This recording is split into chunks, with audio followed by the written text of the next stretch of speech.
तो यूपी चुनाव के पहले चरण की वोटिंग कल संपन्न हो गई। चुनाव आयोग ने पूरी कोशिश की है कि इस बार हर चरण में भारी मतदान करवाया जाएगा। कोरोना को देखते हुए कई इंतजाम भी किए गए, लेकिन अब जब आंकड़े सामने आ गए हैं, एक बार फिर से सुस्त वोटिंग ने निराश किया है। जी हां, यूपी में पहले चरण में 60.17% मतदान हुआ।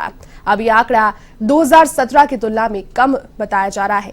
बीते विधानसभा चुनाव में पहले चरण की वोटिंग के दौरान 63.5% वोट पड़े थे। पहले चरण में 58 सीटों पर वोटिंग कल हुई, तो वहीं अब इस साल कम वोटिंग के लिए कई जिले जिम्मेदार माने जा रहे हैं। गाजियाबाद इनमें टॉप पर है।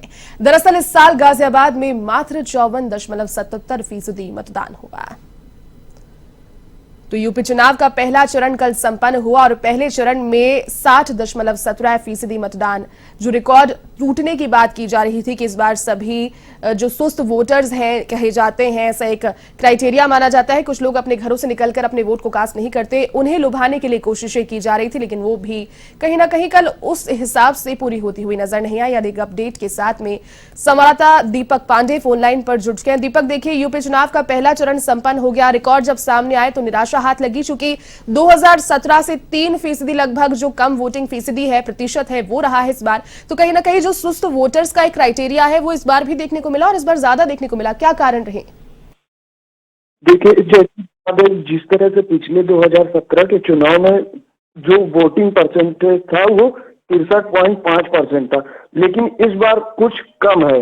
बात की जाए तो कुछ क्या 3% कम है। 3% में काफी ज्यादा वोट बैंक होता है। और बात की जाए, जिस तरह से आपने देखा होगा कोविड का माहौल चल रहा है, तो कहीं ना कहीं वोटर आज भी डरे हुए हैं, घर से निकलने में उनको हिचकिचाहट है। और बात की जाए जिस तरह से कुछ ऐसे भी वोटर हैं जिनको जो लोग वोट देने नहीं आए, कहीं ना कहीं कुछ जिलों में भी वोट प्रतिशत बढ़े हैं तो कहीं ज्यादा है। बात की जाए जैसे कैराना में सबसे बड़ा मुद्दा हुआ करता था पलायन का, तो वहां पर वोट की चोट की गई है, 73% से ज्यादा वोटिंग की गई। तो आने वाले दिनों में ये बात सामने निकल कर आ सकती है कि किस तरह से लोग वोट करें, और जिस तरह से अगर वोट परसेंट कम होते हैं तो कहीं ना कहीं जो पार्टियां हैं उनको भी चिंतन और मंथन करने की जरूरत है। बिल्कुल, और चिंतन और मंथन के लिए ज्यादा समय बच भी नहीं गया है दीपक, चूंकि दूसरे चरण की वोटिंग की तैयारियां शुरू कर दी है। प्रधानमंत्री नरेंद्र मोदी कल जनसभाएं करते नजर आए, आज भी है, और कांग्रेस की ओर से, अन्य पार्टियों की ओर से भी लगातार कोशिशें की जा रही है।